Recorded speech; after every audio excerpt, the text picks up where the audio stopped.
الحمد لله رب العالمين والصلاة والسلام على الحبيب المصطفى أبي القاسم محمد اللهم صل على محمد وآل محمد. اللهم صل على محمد وآل محمد. اللهم صل على محمد وآل محمد وآله الطيبين الطاهرين وأصحابه المنتجبين ومن تبعه بإحسان إلى يوم الدين. اللهم بحق محمد وآل محمد عليك صل على محمد وآل محمد وارزقنا ووالدينا وأزواجنا وأولادنا وذرياتنا من بعدنا حب محمد وآل محمد. اللهم أحينا على ذلك وأمتنا على ذلك واحشرنا في زمرة من أحب محمدا وآل محمد مع محمد وآله يا كريم. أعوذ بالله من الشيطان الرجيم. ولكل وجهة هو موليها فاستبقوا الخيرات أينما تكونوا يأتي بكم الله جميعا إن الله على كل شيء قدير. ومن حيث خرجت فول وجهك شطر المسجد الحرام وإنه للحق من ربك وما الله بغافل عما تعملون.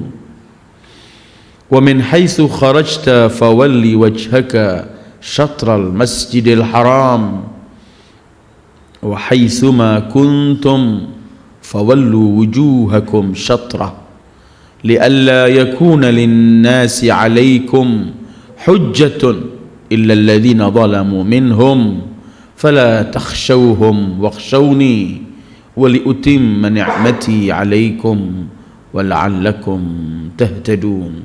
صدق الله العلي العظيم. أيها الإخوة السلام عليكم ورحمة الله وبركاته. Kita dahului dengan salawat seperti biasanya. Allahumma salli ala nuril anwar wa sirril asrar wa tiryaqil aghyar مفتاح باب اليسار سيدنا محمد المختار وآله الأطهار وأصحابه الأخيار عدد نعم الله وإفضاله. Malam ini kita masuk kepada ayat ke 148, yang mana minggu yang lalu kita berhenti masih berkaitan dengan perubahan kiblat dari arah Baitul Maqdis ke Ka'bah Al-Musharrafah. Kita bicarakan juga minggu yang lalu dan beberapa minggu sebelumnya bagaimana tuduhan demi tuduhan yang dilontarkan oleh orang-orang Yahudi berkaitan dengan perpindahan kiblat, begitu juga dengan mereka orang-orang musyrikin. Ayat ini Allah ingin menjelaskan bahwa perselisihan itu terjadi dan masing-masing memiliki kiblat. Tetapi yang tidak boleh terjadi adalah kita hanyut dalam perselisihan, tapi hendaklah keluar dari perselisihan itu untuk berlomba melakukan kebaikan. Fastabiqu al-khairat. Karena itu ayatnya menyebutkan walikullin wijhatun huwa muwalliha. Bagi setiap, Allah di sini enggak menyebutkan mudhaf ilaihnya, enggak pakai walikulli ummatin, walikulli qaumin, walikullin mutlak. Baik Yahudi dan Nasara mereka punya kiblat sendiri. Para anbiya sebelumnya ada kiblatnya. Bahkan apabila bicara pada yang selain para anbiya, selain ahlul kitab, dari hamba-hamba Allah yang menyembah Allah. Para malaikat punya kiblat sendiri yang disebutkan Baitul Ma'mur, dan para malaikat pada tingkat-tingkat tersendiri memiliki kiblat dan arah tertentu dalam ibadah mereka menyembah kepada Allah. Karena itu kemudian Allah menyebutkan walikullin wijhatun. Wijha di sini artinya jihah, setiap arah, yaitu arah yang Allah pilih untuk kiblat. Huwa muwalliha, Allah yang memerintahkan mereka untuk menghadap ke wijha itu atau ke arah tersebut.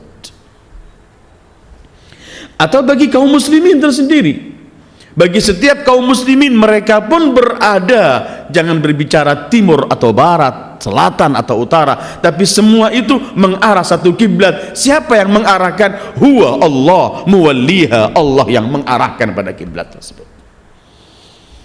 Karena orang-orang Yahudi selalu masih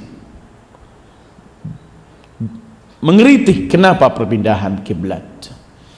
Orang-orang musyrikin juga dulu tidak mau Ka'bah, sekarang mau kembali ke Ka'bah. Mereka bicarakan, Allah ingin sebutkan bahwa walikullin, dan para anbiya juga memiliki Ka'bah, tetapi walikullin, bagi setiap mereka masing-masing ada arah yang memerintahkan menuju ke arah itu adalah Allah.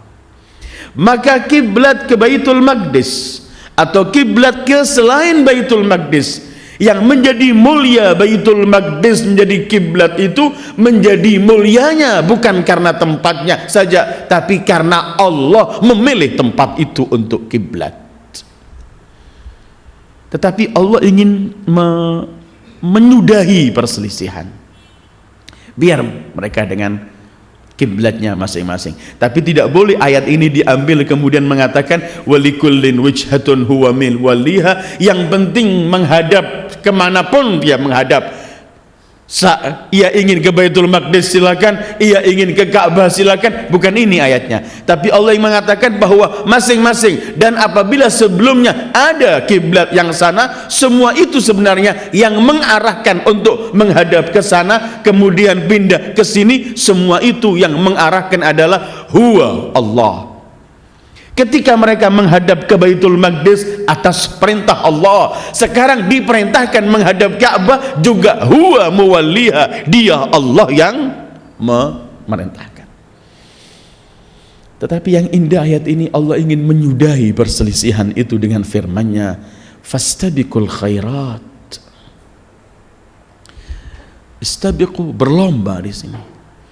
Memang asal arti sabaqah itu mendahului, tetapi digunakan dalam bahasa Arab bukan sekedar mendahului, tetapi mendahului dalam melakukan kebaikan. Dalam arti begini, karena itu Imam Ali pernah beliau menyebutkan, ala inna sabaqa al jannah wal ghaya an-nar. Mendahului itu adalah surga, titik akhirnya. Tetapi kalau ghaya, tujuan, ghaya artinya tempat finish akhir, itu bisa juga nar, bisa juga api neraka. Artinya orang bisa sampai kepada titik akhir, tapi titik akhir yang tidak ia senangi, itu nggak bisa gunakan kalimat sabaqah, karena sabaqah itu mengejar supaya menang kalau itu musabaqah, tapi di titik yang paling baik yang ia senangi. Karena itu Imam Ali mengatakan, ala inna sabaqata al jannah wal ghaya an-nar. Fastabiqu, maka berlombalah al khairat, untuk melakukan kebaikan.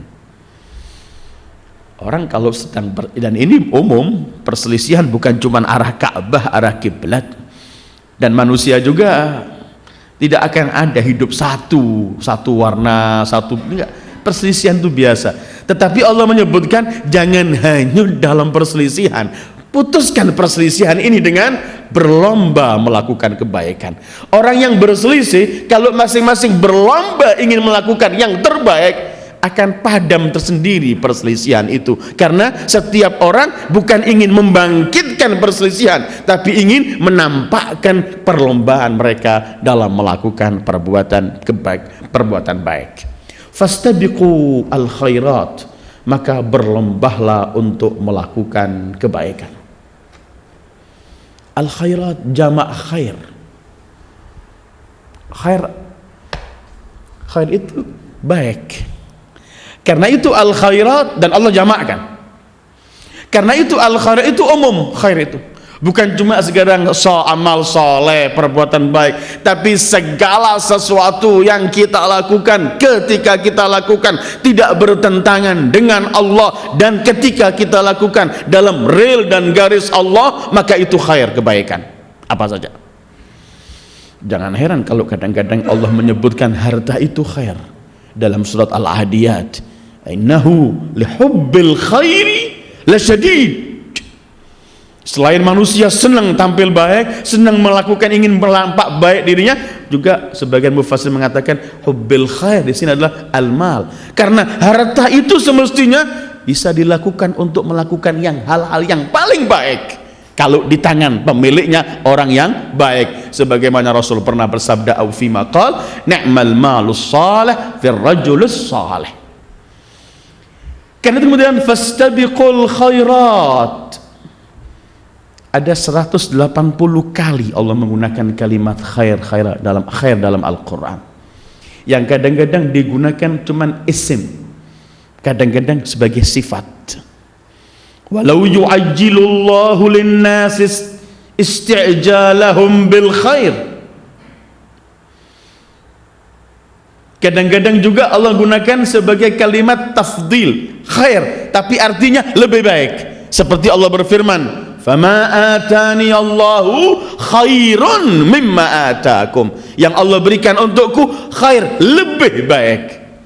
Tapi tetap kalimatnya khair. Kadang-kadang Allah gunakan kalimat khair ini lawan katanya syar, jelek. Sebagaimana firman Allah Al-Anbiya 35, wa nabluukum bisyarri wal khairi fitnah.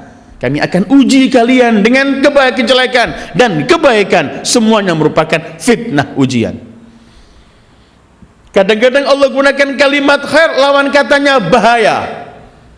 Sebagaimana firman Allah Yunus, wa iyamsaskallahu bidhurrin fala kashifa lahu illa hu wa in yuridka bi khairin fala radda li fadlih. Kalau engkau sedang kamu menimpa dzur, madharrah, bahaya, sesuatu yang sangat berbahaya, tidak ada yang bisa menyelamatkan kecuali Allah. Tapi ketika Allah ingin memberikan kebaikan, tidak ada yang menolak dan mampu menghalangi pemberian Allah. Kadang-kadang Allah gunakan untuk zatnya, sebagaimana firman Allah dalam surat Taha, fallahu khairun wa abqa. Fallahu khairun wa abqa. Kadang-kadang digunakan untuk manusia yang memiliki perbuatan baik, sebagaimana firman Allah dalam Al-Bayyinah ayat 7, innalladzina amanu wa amilus shalihat ulaika hum khairul bariyah. Karena itu kemudian Allah gunakan fastabiqul khairat. Allah jamakkan, berlombalah melakukan kebaikan demi kebaikan tanpa diperinci, karena kebaikan itu tidak ada hentinya sampai pada puncak kebaikan yang terbaik adalah akhirat dengan semua pahala yang Allah akan sediakan.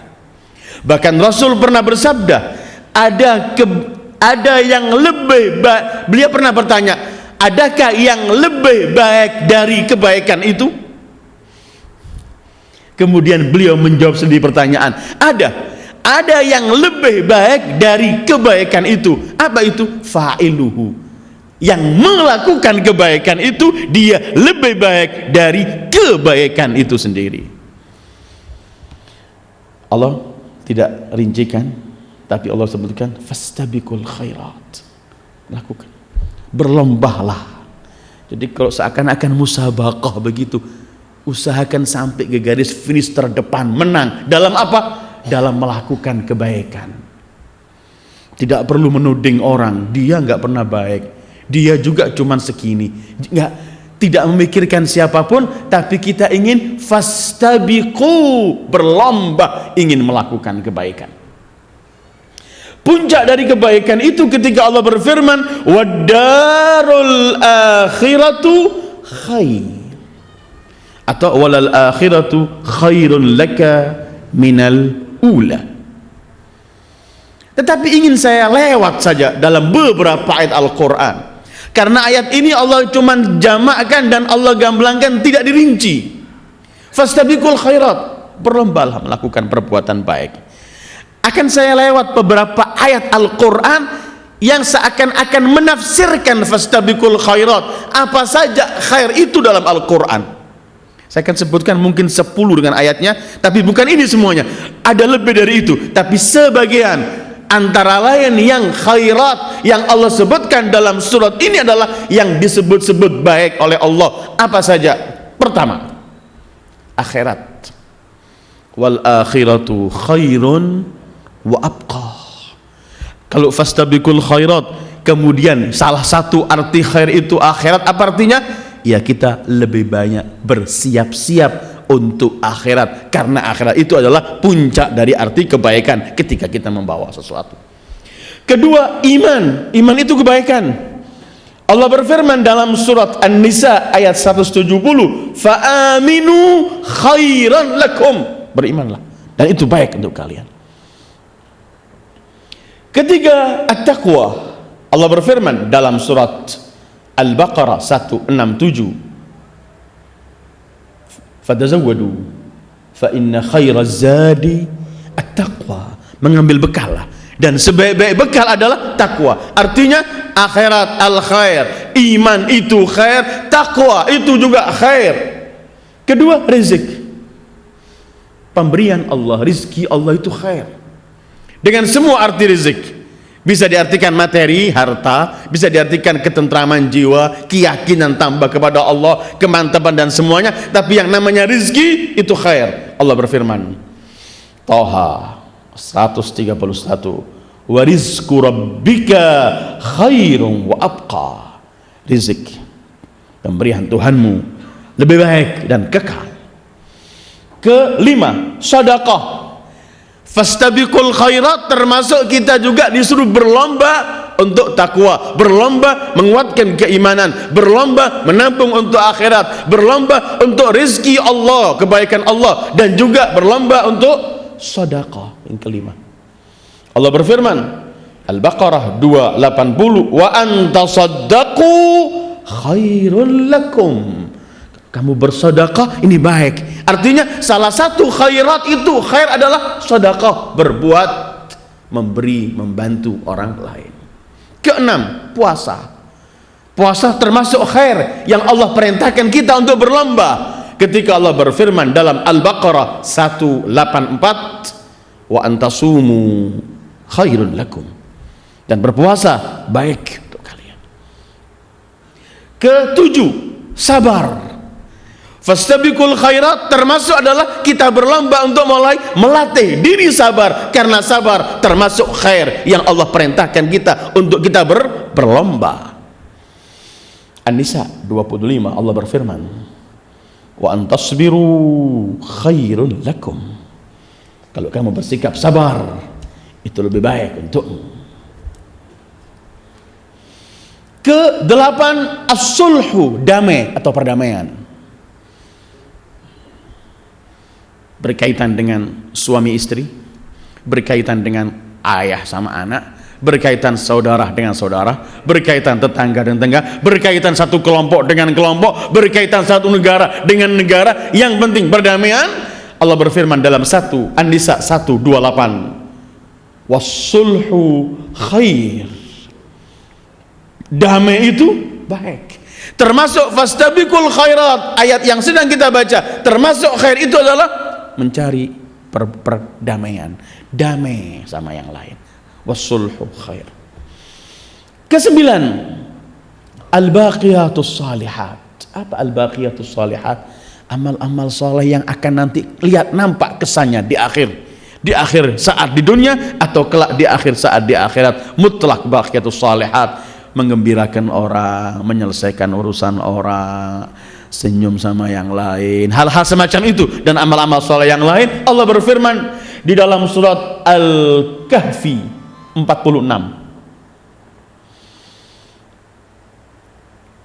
A'udzubillahi minasyaitonir rajim, al-malu wal banun zinatul hayatid dunya wal baqiyatus salihati khairun 'inda rabbika thawaba wa khair amala. Harta, semua itu adalah hiasan kehidupan dunia sementara.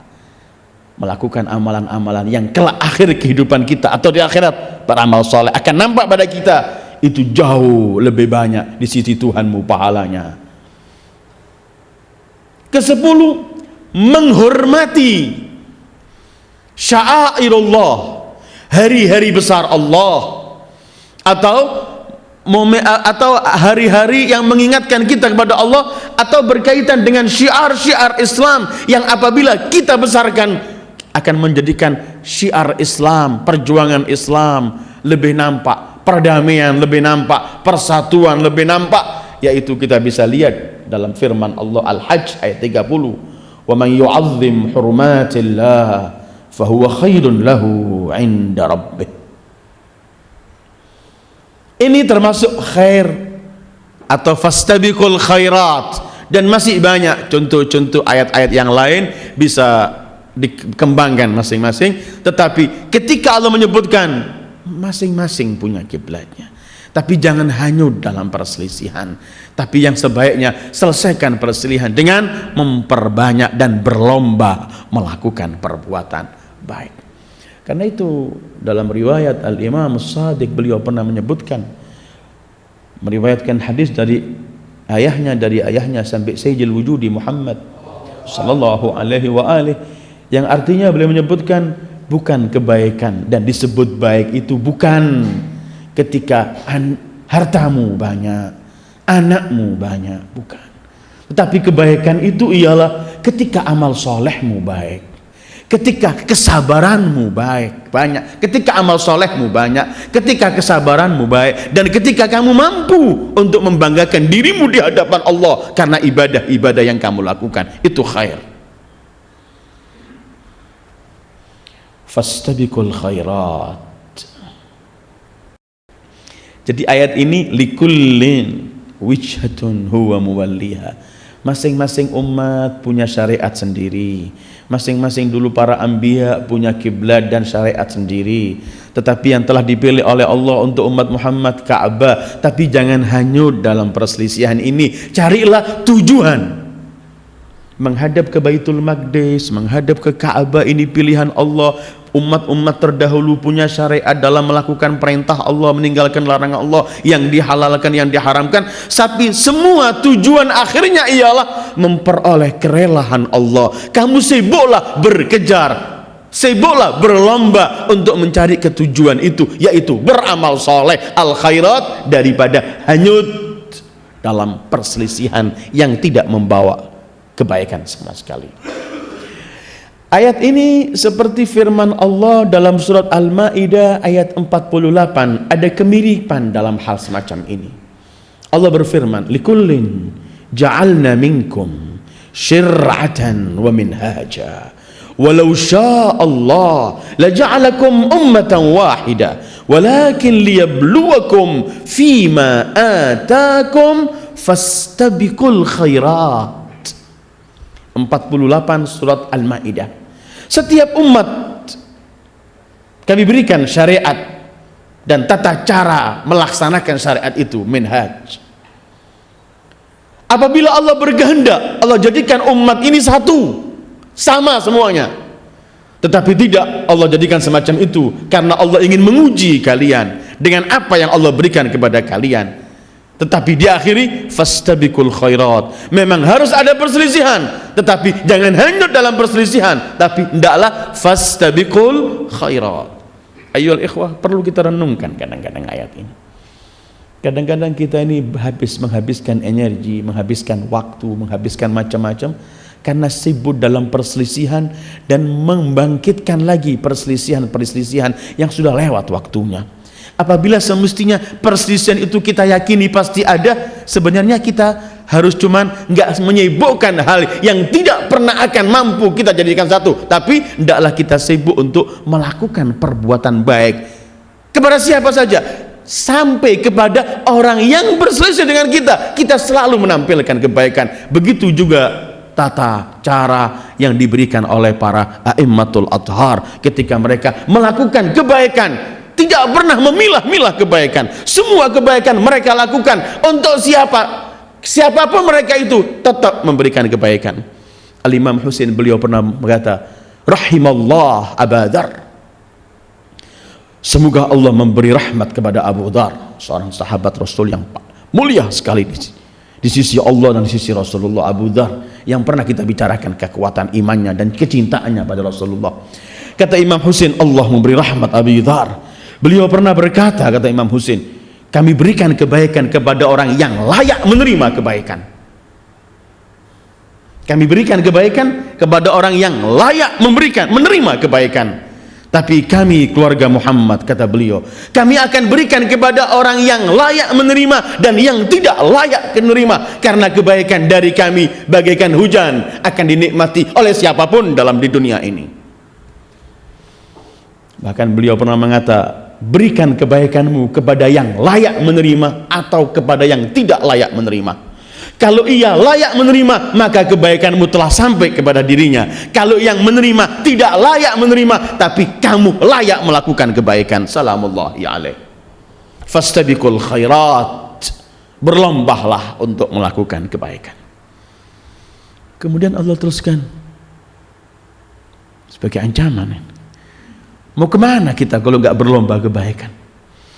Mau kemana kita cuma kalau hanyut dalam perselisihan, akhirnya cuma ingin usahanya 24 jam ngarang-ngarang fitnah, bagaimana menjatuhkan yang lain, bagaimana menyakiti hati yang lain. Mau kemana kita kalau nggak berlomba kebaikan? Sementara ayat berikutnya, ainama takunu ya'ti bikumullah jami'a.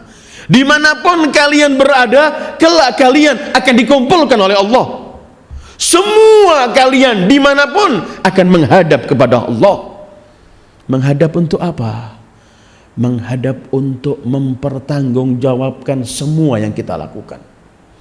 Tidak ada satu lafaz yang keluar dari lisan kita kecuali kita akan berhadapan kelak di mahkamah Allah dan hakimnya langsung wallah. Ma yalfidhu min qaulin illa ladaihi raqibun atid. Tidak terkeluar satu lafaz kecuali ada pencatat, yaitu raqib dan atid. Karena itu Allah berfirman, setelah berfirman fastabiqul khairat ainama takunu, dimanapun kalian berada, ya'ti bikumullahu jami'a, Allah akan kumpulkan kalian. Kumpul untuk diminta pertanggungjawaban.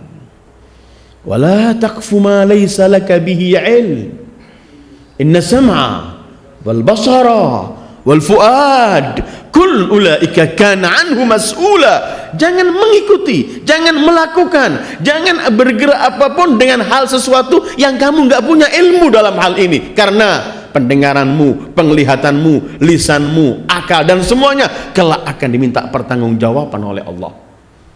Faman ya'mal mithqala dzarratin khairan yarah wa man ya'mal mithqala dzarratin syarran yarah. Karena itu Allah cuma mengatakan, kalau kalian yakin semua kalian akan kami hadapkan, kalau masing-masing kita yakin bakal mati di kuburan sendirian, bakal di mahsyar mempertanggungjawabkan sendirian, kita akan cuma berlomba. Karena itu Allah selalu meminta kita untuk berlomba. Ayat 148 yang sedang kita baca ini, atau 48 surat Maidah yang saya baca, minta kita supaya fastabiqul khairat, itu dikuatkan oleh ayat-ayat lain, antara lain Al-Hadid 21. Sabiqu ila maghfiratin min rabbikum wa jannatin 'arduha ka'ardis sama'i wal ard.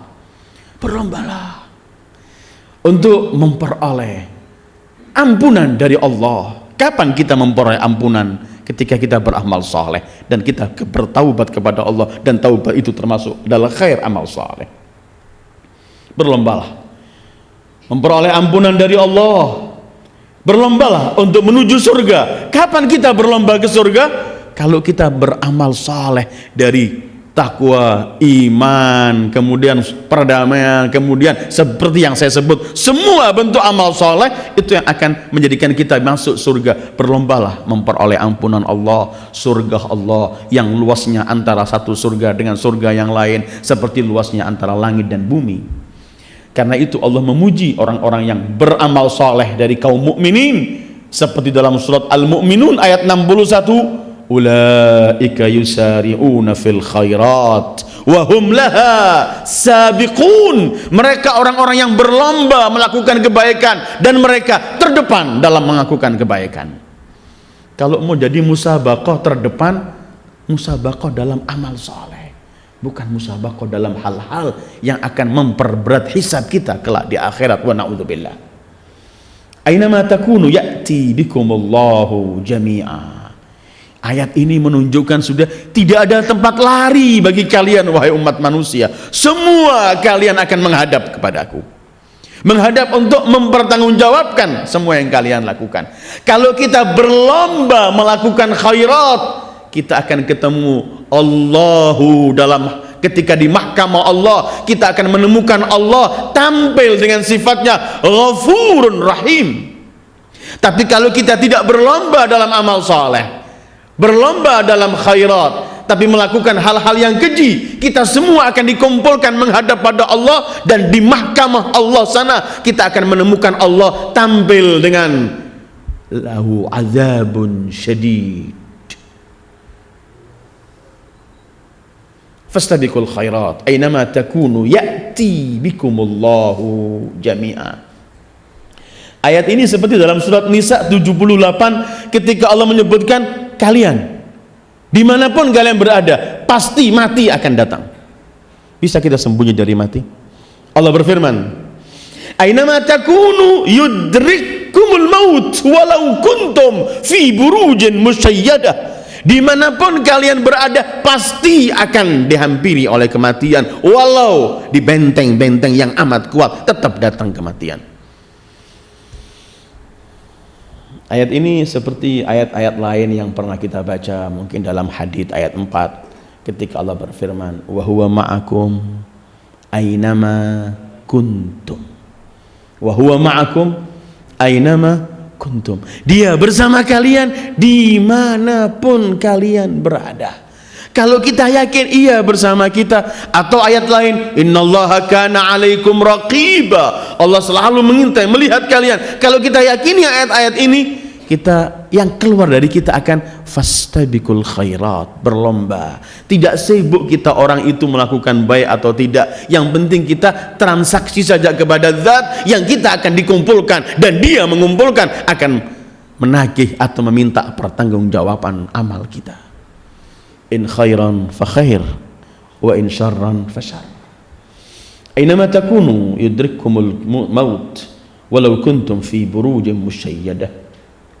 Atau ayat ini seperti surat Luqman ayat 16. Salah satu nasihat Luqman, anakku, apapun, sekecil apapun, tetap di mana? Di langit, di bumi, dan dimanapun tetap akan dilihat oleh Allah dan diketahui oleh Allah. Ya bunai, innaha in takum mithqal habbatin min khardal fatakun fi sakhratin aw fis samawat aw fil ardi ya'ti biha Allah. Anakku, sekecil debu atau sekecil gandum yang kecil atau apa saja paling kecil, ada di sakhra, ada di langit atau ada di bumi, semua itu Allah menyebut ya'ti biha Allah. Allah akan kumpulkan, dihadapkan oleh Allah. Walikullin wijhatun huwa muwalliha fastabiqul khairat aynama takunu ya'ti bikumullahu jami'a. Terus jangan ada yang heran, orang mati setelah sekian ribu tahun di tempat-tempat yang berbeda. Kadang-kadang mati juga nggak diketahui kuburannya, hilang di laut atau di hutan, di mana-mana. Bagaimana Allah ya'ti, dikumpulkan semua oleh itu kelak. Allah mengakhiri ayatnya, innallaha ala kulli syai'in qadir. Allah maha mampu atas segala sesuatu, maka enggak perlu kita bisa mengatakan apakah bisa, apakah itu kalau untuk selain Allah. Tapi untuk Allah, innallaha ala kulli syai'in qadir. Tidak ada yang mustahil bagi Allah. Allah cuman kun fayakun. Ayat berikutnya. Jadi ini yang sedang yang kita kaji. Sekali lagi sebelum saya tinggalkan ayat ini, kita jangan cuman sibuk berkelahi atau menghabiskan waktu dalam perselisihan, tapi ayo kita habiskan waktu dalam bermusabaqah melakukan perbuatan baik di rumah tangga kita, di luar, di dalam, dimanapun kita bisa melakukan perbuatan baik. Karena itu dalam surat Al-Baqarah suatu saat kita akan sampai pada ayatnya 177 ketika Allah mengatakan kebaikan itu bukan cuman kalau kamu menghadap ke timur, menghadap ke barat. Kebaikan itu cuma menampakkan hal-hal yang zahir. Ketika Allah berfirman, "Laisal birr an tuwallu wujuhakum qibalal masyriqi wal maghrib, walakinnal birra man amana billah wal yawmil akhir wal malaikat wal kitab wan nabiyyin," sampai pada kriteria dan sifat-sifat yang lain. Artinya perbuatan baik atau khairat tadi itu adalah yang ada nampak wujudnya amal perbuatan soleh, bukan cuman cerita, bukan cuman membayangkan, bukan cuman show atau bukan cuman teriak-teriak, bukan, tapi hakikat perbuatan. Kembali kepada masalah perubahan kiblat, ayat berikutnya 149. Wa min haitsu kharajta fawalli wajhaka syatral masjidil haram. Dari manapun, kemanapun kamu keluar, tetap arahkan wajahmu ke Masjidil Haram, artinya ke Baitullah, ke Ka'bah. Ayat 145 mungkin sebelumnya yang pernah kita kaji, atau 144 sudah membicarakan masalah ini. Qad nara taqalluba wajhika fis sama' falanuwalliyannaka qiblatan tardaha fawalli wajhaka syatral masjidil haram. Kemudian wa haitsu ma kuntum fawallu wujuhakum syatra. 149 Allah ulangi lagi. Wa min haitsu kharajta fawalli wajhaka syatral masjidil haram. 150 Allah ulangi lagi 2 kali. Wa min haitsu kharajta fawalli wajhaka syatral masjidil haram wa haitsu ma kuntum fawallu wujuhakum syatra.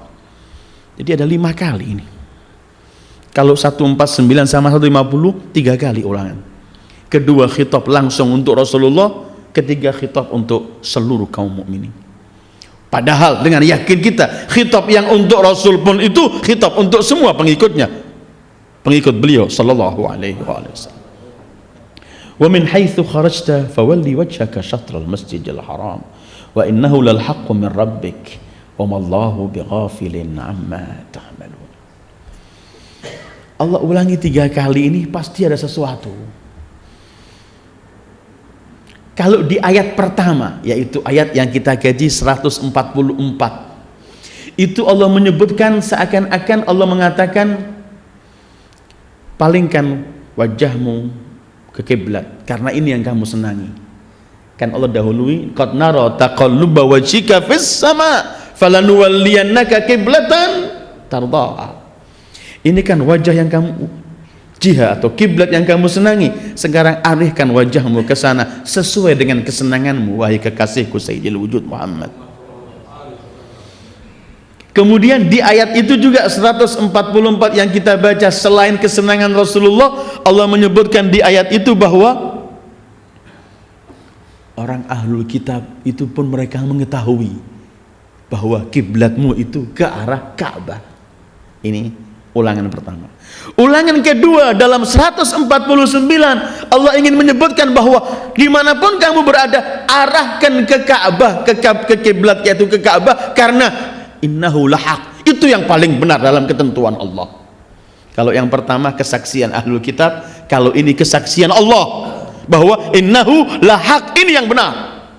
Yang kemarin salah, bukan, tapi ini yang benar untuk memutuskan tuduhan-tuduhan mereka ketika mengatakan kenapa berubah. Ini yang hak. Ulangan 150 lebih kuat bahwa Allah sebutkan lagi dimanapun kamu wahai pribadi mulia, arahkan ke sana. Wahai kaum mukminin, dimanapun kalian berada, arahkan ke Ka'bah. Tujuannya Allah ingin menyebutkan ada 3 hal, karena supaya memutuskan semua perdebatan dan tuduhan-tuduhan, li'alla yakuna linnasi 'alallahi hujjah. Kedua, setelah li'alla yakuna linnasi 'alaikum hujjah, kedua, kalau itu sudah kamu yakini hak, fala takhshawhum wakhshawni. Jangan pernah takut mengenai ocehan-ocehan orang-orang ini. Kenapa pindah? Kenapa? Jangan. Selagi ini hak dari Allah, laksanakan. Dan jangan pernah takut selagi melaksanakan kebenaran. Dan ketiga, jadi kan 1, 2, 3. Ketiganya ada 3 alasan. Pertama, untuk memutus semua hujjah. Kedua, supaya kalian jangan takut karena itu kebenaran. Ketiganya, karena Allah ingin memberikan nikmat dalam pengalihan kepada Ka'bah. Ini saya sebutkan dulu, sebentar lagi saya akan masuk kepada perincian ayatnya. Tetapi memang karena perdebatan masalah kiblat ini begitu mereka besar-besarkan, dari kaum Yahudi sampai kaum musyrikinya, karena itu Allah tekankan terus berkali-kali supaya selesai perdebatan ini, bahwa ini yang benar. Dan supaya yakin bahwa tidak ada perubahan lagi setelah ini, cuman fawalli wajhaka, ke sana saja. Seperti orang berkata begini, ittaqillah idza qumta, ittaqillah idza jalasta, ittaqillah idza nataqta, ittaqillah idza sakatta. Bertakwalah ketika kamu duduk, bertakwalah ketika kamu bangun, bertakwalah ketika kamu berbicara, bertakwalah ketika kamu berhenti, diam. Kalimatnya diulangi, ittaqillah, ittaqillah, menunjukkan apa? Ilzamit taqwa fi kulli syai'. Kamu pegang ketakwaan kapanpun saja, saat duduk, saat berdiri, saat berbicara, saat diem. Tapi kalimat itu diulangi, ittaqillah, ittaqillah, ittaqillah. Untuk apa? Menguatkan bahwa pentingnya kamu dimanapun kamu adalah hidup dengan takwa. Ini pun Allah, fawalli wajhaka, fawalli wajhaka, artinya di mana saja tetap arahkan ke Ka'bah. Begitu. Ada yang menafsirkan ulangan demi ulangan ini begini, karena 144 yang kita baca itu kejadian ketika Rasulullah sholat zuhur di Madinah, di Masjid Bani Salimah yang saya sebutkan. Rakaat kedua masih menghadap ke Baitul Maqdis, datang Jibril dipanggilkan supaya menghadap ke Ka'bah, kemudian diperintahkan kaum mukminin. Kemudian diulangi lagi, Allah ingin menjelaskan bahwa hukum itu tidak khusus kalau kalian di Madinah, kalau kalian hanya berzaman dengan Rasulullah imamnya, tapi kapanpun, gitu ulang lagi, dimanapun, di luar kota Madinah, di dalam kota Madinah, di dalam, di keluar, di kota Mekah, di luar kota Mekah, di timur maupun di barat, tetap fawallu wujuhakum syatrah. Mungkin orang bertanya, kenapa ditekankan? Toh semua yang dilakukan Rasulullah di Madinah sudah difahami, itu juga dilakukan di luar. Iya benar, tetapi berkaitan dengan Ka'bah, karena perselisihan yang dibawa oleh umat ini harus Allah tekankan supaya tidak ada alasan lagi. Mungkin ini cuma waktu itu, mungkin ini cuma di Madinah, mungkin tidak ada. Fahaitsu ma kuntum fawallu wujuhakum syatrah. Wa min haitsu kharajta, dimanapun kamu keluar, fawalli wajhaka syatral masjidil haram, tetap arahmu kepada Masjidil Haram. Wa innahu lal haqqu min rabbik, Allahu akbar. Dan ini yang hak yang dari Tuhanmu wahai Muhammad. Artinya kalau, dan ini ada takkid, pakai inna wa innahu, terus pakai tambahan lam, la, dengan kalimat hak yang artinya sabit. Keempat, min rabbik, dari Tuhanmu, artinya ini ketentuan yang pasti dan kokoh dari Tuhanmu wahai Muhammad.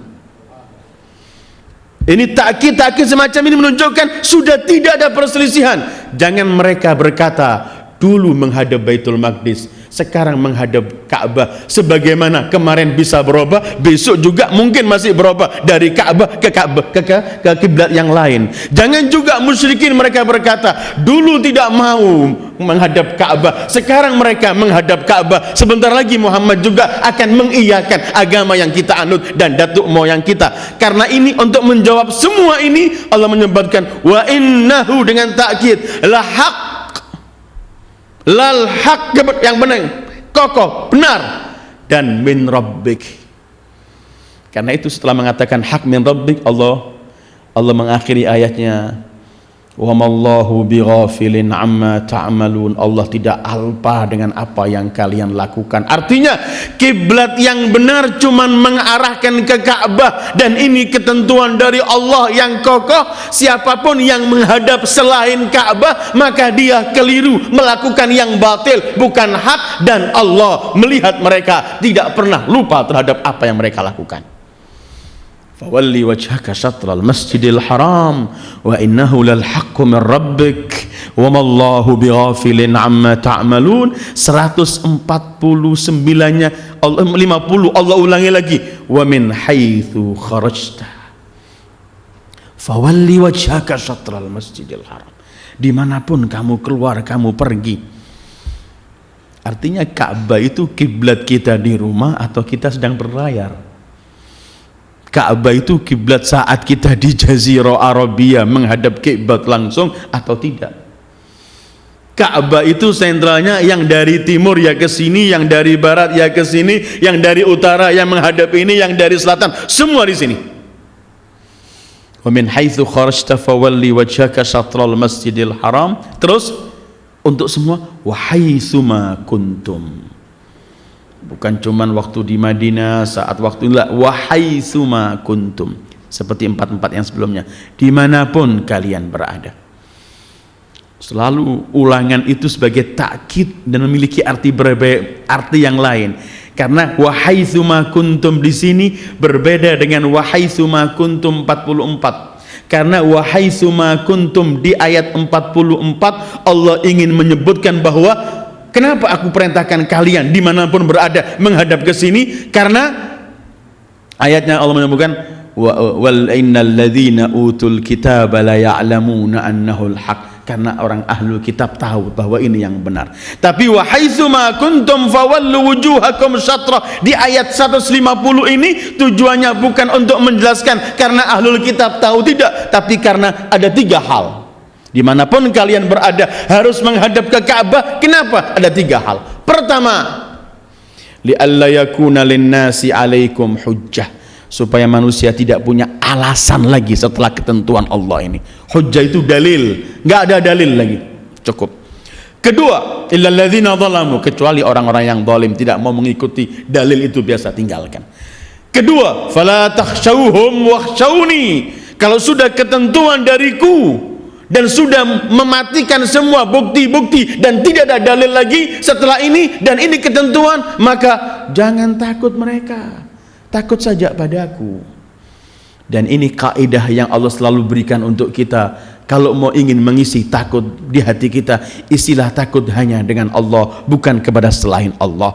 Kedua, apabila kita berpegang dengan syariat Allah, kita jangan mau dirongrong oleh timur maupun barat. Selagi ini benar, maka ikutilah maha suci Allah. Ketika kita mengikuti kebenarannya, kemudian Allah tidak memberikan yang terbaik untuk kita, mustahil.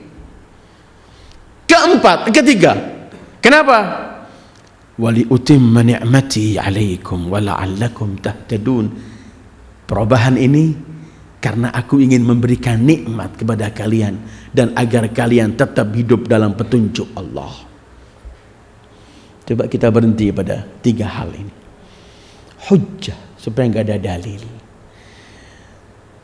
Kalau Rasulullah tidak pindah atas perintah Allah kiblatnya ke Ka'bah, orang ahlul kitab dari Nasara dan Injil yang membaca sifat-sifat Rasul, dan mereka tahu sifat-sifat Rasul, dan antara lain sifat Rasul dalam Taurat dan Injil itu ialah beliau menghadap ke 2 kiblat, pertama ke Baitul Maqdis dan kedua ke Ka'bah. Kalau Rasulullah tidak ada perubahan ke Ka'bah, mereka masih akan berkata, bukan ini Nabi terakhir yang dijanjikan oleh kitab-kitab terdahulu. Buktinya nggak menghadap ke Ka'bah. Setelah kami tentukan menghadap Ka'bah, putus, nggak ada lagi dalil bagi mereka. Ahlu kitab, kaum Nasara, kaum musyrikin juga selesai. Dulu mereka mengolok-olok, katanya Muhammad ini datang untuk mengembalikan millah Ibrahim, tapi dia nggak menghadap ke Ka'bah. Bukankah Ka'bah yang dibangun oleh Ibrahim? Kenapa justru menghadap ke tempat yang lain? Ketika telah Allah tentukan ini, tidak ada alasan bagi kaum musyrikin. Li'alla yakuna linnasi 'alaikum hujjah. Putus semua, nggak ada alasan lagi. Kedua, fala takhshawhum wakhshawni. Dan yang terakhir, Allah ingin menurunkan, mensempurnakan nikmatnya ketika Allah memilih Ka'bah agar kalian jadikan kiblat. Saya ingin berhenti ayat ini dengan ayat yang ada di dalam surat Al-Fatah, karena ada kemiripan ayat dalam surat Al-Fatah berkaitan dengan pemberian Allah, kemudian berkaitan dengan apa yang Allah janjikan untuk Rasulullah dalam Ka'bah. Begini, dalam surat Fatah akhir ayatnya seperti akhir ini ayat, perhatikan ayat ini. Allah berfirman, wali utimma ni'mati alaikum, akan kusempurnakan nikmatku kepada kalian, wala'allakum tahtadun, agar kalian memperoleh hidayah dan petunjuk dari Allah. Apa hubungannya nikmat dan petunjuk dengan pindah ke Ka'bah? Dengarkan firman Allah dalam surat Fatah. Bismillahirrahmanirrahim. Inna fatahna laka fatham mubina liyaghfira laka Allah min ma taqaddama min dhanbika wa ma ta'akhkhar wa yutimma ni'matahu 'alaika wa yahdiyaka siratan mustaqima. Yutimma ni'matahu 'alaik wa yahdiyaka siratan mustaqima. Di ayat 150 berkaitan dengan Ka'bah, liutimma ni'mati 'alaikum wa la'allakum tahtadun. Singkatnya begini, ketika Rasul diutus oleh Allah, Ka'bah yang mulia yang dibangun oleh Nabi Allah Ibrahim, pernah kita bicarakan, Ka'bah itu menjadi tempat berhala-berhala yang menyimpang dari ketentuan yang dibawa oleh Ibrahim. Bahkan disebutkan di Ka'bah itu ada 360 berhala yang Ibrahim datang membasmi semua berhala. Tapi sekarang tempat yang suci ini dipenuhi oleh berhala-berhala yang akhirnya mereka bukan menyembah Allah tapi menyembah berhala. Terus mereka memiliki kekuatan. Musyrikin yang menguasai Ka'bah. Rasul dan para kaum mukminin di awal-awal itu gak memiliki kekuatan. 13 tahun Rasulullah dengan para sahabat setia beliau selalu diperlakukan perilaku keji. Sampai kemudian Rasul di kondisi semacam itu, Allah memerintahkan Rasul menghadap ke Baitul Maqdis, kiblatnya para nabi sebelumnya, karena di Ka'bah masih penuh dengan berhala. Tapi ketika Rasulullah pindah ke Madinah setelah 17 bulan dengan perselisihan yang pernah saya sebutkan, Rasulullah mulai bisa menyebarkan dakwanya di Madinah, mulai bisa menghadapi umat di luar. Saat itu sebagai simbol bahwa sekarang wahai Muhammad, menghadaplah ke Ka'bah. Tinggalkan Baitul Maqdis, menghadap ke Ka'bah. Ketika menghadap ke Ka'bah, tetap Ka'bah masih dikuasai kaum musyrikin, tetap Ka'bah masih penuh dengan berhala, tetapi lambang, akan kuberikan nikmat kepadamu dan akan aku berikan petunjuk. Ungkapan 150 wali utimma ni'mati, akan kusempurnakan nikmatku seperti sekarang. Aku perintahkan kamu menghadap ke Ka'bah dan Ka'bah masih penuh berhala, aku akan sempurnakan setelah penghadapan ini, bahwa sebentar lagi kamu yang akan menguasai Ka'bah dan akan habis semua berhala di Ka'bah. Baru ketemu ayat dalam surat Fatah, inna fatahna laka fatham mubina liyaghfira laka Allah ma taqaddama min dzambika wa ma ta'akhkhar wa yutimma ni'matahu 'alaik wa linutimma ni'matahu 'alaik wa yahdiyaka ila akhir ayat. Jadi seakan-akan perubahan ke arah Ka'bah itu sendiri kabar gembira bagi umat Islam, bahwa seperti sekarang baru diizinkan ke Ka'bah, sebentar lagi diizinkan untuk menguasai Ka'bah, dan terjadi ketika Fatah Mekah. Ini hubungan antara 150 wal Baqarah, wa liutimma alaikum ni'mati wa la'allakum tahtadun. Dan apabila sudah menghadap ke arah kiblah dan mengikuti semua ketentuan Allah, itu arti hidayah yang sebenarnya. Ini yang kita minta setiap saat, ihdinas sirata al-mustaqim. Karena setelah Fatah Mekah, Allahu Akbar, Rasulullah kembali, tadinya diusir, diperlakukan keji 13 tahun, kembali ke Mekah dengan 10.000 bala tentara beliau sallallahu alaihi wa alihi, membuka kota Mekah dan semua tunduk di hadapan beliau. Mereka orang-orang yang memusuh, yang punya salah, semua datang ketakutan, semua takut. Mereka yakin bahwa Rasulullah selama 13 tahun kita ganggu di Mekah, selama sekian tahun juga sudah hijrah ke Madinah, masih kita kejar, kita perangi. Sekarang Muhammad menguasai, Sayyidul Wujud sallallahu alaihi wa alihi menguasai. Mereka semua takut, semua kumpul di hadapan Rasulullah, gemetar dan takut. Tapi pemikul rahmat dan simbol rahmat Allah, beliau cuma melihat mereka sambil beliau berkata, ma tadhunnuna anni fa'ilun bikum? Apa yang kalian bayangkan yang akan kulakukan untuk kalian? Mereka membayangkan hal-hal yang menakutkan. Ini yang meletakkan duri, ini yang meludahi Rasulullah, ini yang mencaci, ini yang ngarang syair menghina Rasulullah, macam-macam. Semua kesalahan terbayang pada mereka. Apa yang kalian bayangkan yang akan kulakukan untuk kalian? Dengan gemetar mereka berkata, akhun karim wabni akhin karim, seorang saudara yang mulia, anak saudara yang mulia. Rasul melihat mereka dengan pandangan pemikul rahmat dan simbol rahmat Allah. Beliau cuma bersabda, idhabu fa antumut tulaqa, pergilah, aku bebaskan semua kalian dari semua yang kalian lakukan. Tapi kemudian setelah itu beliau hancurkan semua berhala, dan akhirnya beliau merintahkan Imam Ali naik ke pundak beliau untuk merubahkan patung-patung yang besar.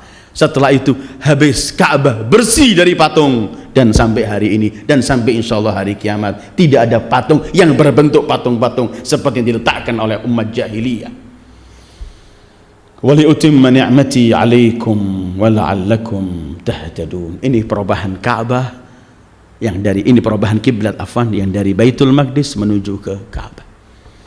Ayyuhal ikhwah, ayat-ayat yang kita pelajari ini bukan sekedar untuk kita perpindahan ke arah, tetapi sebenarnya yang paling kita harus pelajari bahwa dimanapun kita diajak oleh Allah, dimanapun kita diperintahkan oleh Allah, dirubah atau tidak itu semua terserah Allah.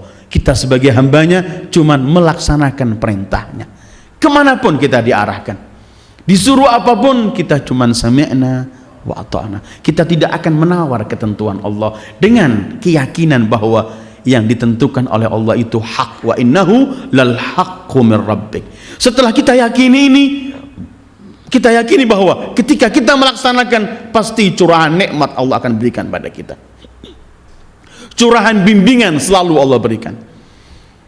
Kita ini kalau melakukan perbuatan baik, hidayah dan taufik bimbingan Allah selalu menyertai kita. Tapi kalau kita menyimpang dari hukum Allah, ketentuan Allah, bimbingan dan hidayah itu jauh dari kita. Karena itu Allah menyebutkan dalam Al-Quran, siapa yang bertakwa yaj'al lahu furqana, Allah berikan kepada dia bimbingan sehingga dia mampu memilah mana yang baik, mana yang jelek, mana yang hak, mana yang batil. Kalau sudah yakin ini, kalau melaksanakan perintah Allah pasti akan diberi oleh Allah bimbingan. Setelah itu tidak perlu sibuk dengan ocehan orang, gertakan orang, fitnah orang, ancaman orang. Karena itu ayatnya wala takhshawhum wakhshawni, jangan sibuk dengan mereka, jangan takut. Tidak akan terjadi sesuatu kalau Allah nggak izinkan.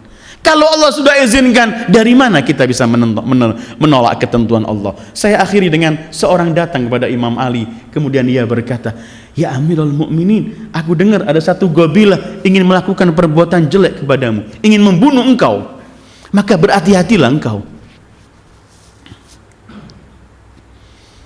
Kata beliau, Allah itu memberi setiap orang 2 pendamping, pengawal dari malaikatnya. Tapi apabila ajal itu harus tiba waktunya, pendamping itu pergi.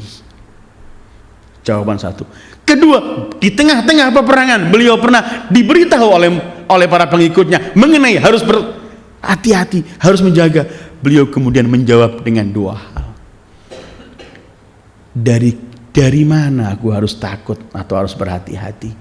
Dari ketentuan Allah yang belum ditentukan, atau dari ketentuan Allah yang sudah ditentukan? Kalau dari ketentuan Allah yang belum ditentukan, tidak pernah akan terjadi. Tapi kalau dari ketentuan Allah yang sudah ditentukan oleh Allah, dari mana aku bisa lari? Gak mampu ada yang bisa menolak ketentuan Allah. Wassallallahu ala khairi khalqi Muhammad wa alihi ajma'in. Wassalamualaikum warahmatullahi wabarakatuh.